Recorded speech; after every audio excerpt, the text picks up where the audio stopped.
In Thor Love and Thunder, with the introduction of Omnipotent City, they introduced a whole bunch of gods, and it kind of lets you know how many gods actually exist in the live-action Marvel Cinematic Universe. I mean, you pretty much speculated that they existed, but actually seeing all of these gods in one place is a sight to behold. I technically want to go over a god today that's considered a black sheep out of the gods in the Moon Knight series. The other gods kind of look down upon this being known as Khonshu, because you know Moon Knight. You know who Moon Knight is, right? A very strong character. The reason why this character is even strong is because of this literal god known as Khonshu, an Egyptian-type deity, along with other deities you might recognize like Bast. You know Bast is the same being that gives Black Panther their power, right? The Avatar concept kind of applies to other beings in the MCU as well. Black Panther and Moon Knight both have this kind of aspect about them. You probably didn't know that Khonshu and Bast are technically related. They're in the same pantheon. I love that the MCU is deep diving into the gods more, but let's look at it a bit further, shall we? See, here's the thing about Khonshu is that I look at him like a deity that's kind of like a bad butt deity. Like, he made a deal with a being that has multi-personalities and stuff, right?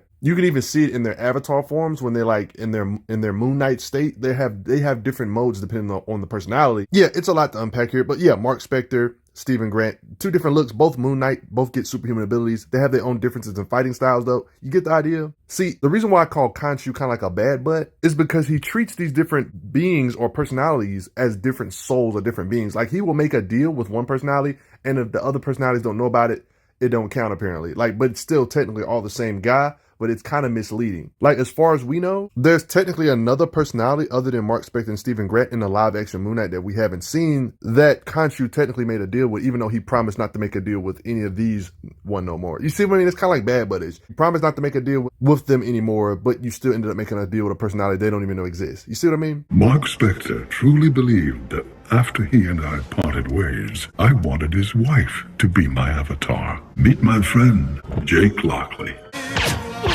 Your mind, I feel it, fractured, broken, most fascinating. He was manipulating you from the start.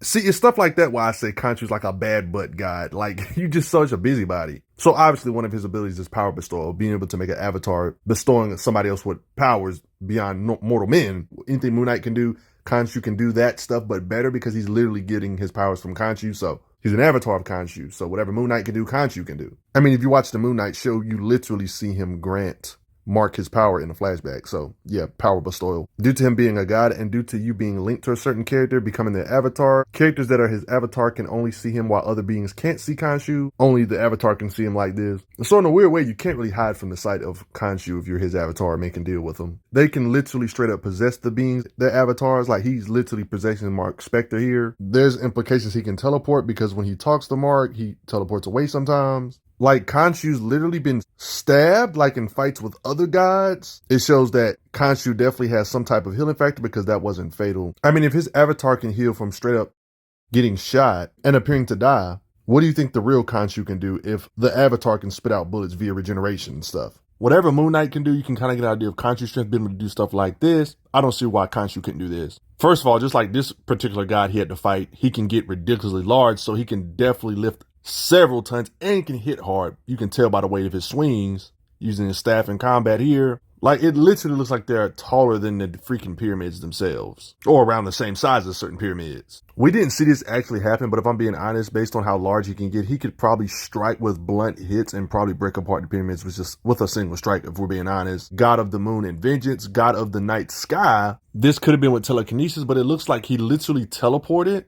Like you see here, it looks like he literally moved the moon manually. We've actually got an MCU character that has moved a planetoid on screen.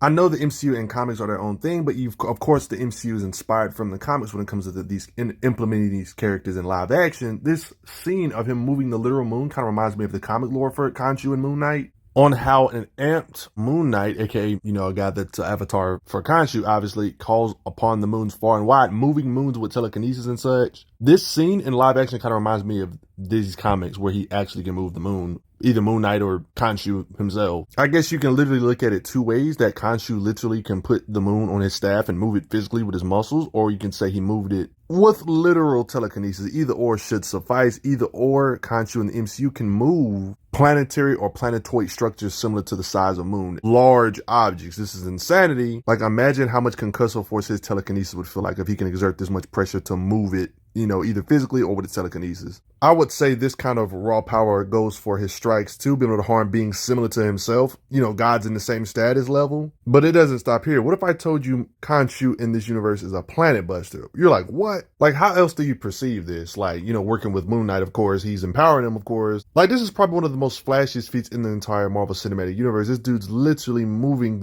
this many stars in the sky so they can reorganize them into the way they was back then. Like, bro, he's moving them faster than the speed of light type speeds, or massively faster than the speed of light. This is something the whole world sees. Him moving millions or billion, probably hundreds of thousands of stars. It's like an incalculable amount of stars he's probably moving. If he could literally produce this type of telekinesis in like a battle or something, this could kind of give an idea of how much raw power he can exert. Saying he can move a moon is just scratching the surface, technically. I mean, think about how small the moon is compared to the Earth, and think about how small the Earth is compared to planets like Jupiter, and don't forget how small Jupiter looks compared to the sun. And Khonshu moved way more than 1 star, more than 10 stars, more than 15 stars. Having the telekinesis or just raw energy to even be able to move 1 star is insane. Let alone having the raw power to literally rotate the whole sky, the night sky, rotating hundreds, millions of stars and thousands of stars and such. If we're interpreting this feat correctly, Khonshu being able to blow up planetoids like Earth with his telekinesis or just blast power. The energy to move that many suns is plenty of energy to shatter several Earth-sized planets. I mean, heck, if we're being honest, that's enough energy to delete the solar system dozens of times over. He could probably rotate dozens of solar systems, guys, like with his raw power. And that still wouldn't technically be an overhype. How are you going to interpret this, guys? They're actually literally moving the sky, reorganizing it the way it used to be. The crazy part is the more feats that we see Moon Knight do, we can almost kind of just automatically assume Khonshu can do better. Even in later seasons, if we see Mark do some cool stuff, we can kind of assume Khonshu can do better, Do you swear? Yes. Then rise and live again as my fist of vengeance, as my Moon Knight. Is this the flashiest on-screen feat when it comes to moving planetoids we've seen in MCU? What do you think? I want to hear your thoughts below. But Khonshu himself believes you should hit that like button for me real quick. It would really help out a lot. And thanks for the donations, everybody. Respect Khonshu of the MCU. He's pretty strong. He barely has any appearances. I'm glad you are enjoying your time on the channel. Make sure you check out the playlist on the channel to see other How Strong videos. If you like what this channel is offering, make sure you hit that subscribe button, and I will see you guys later.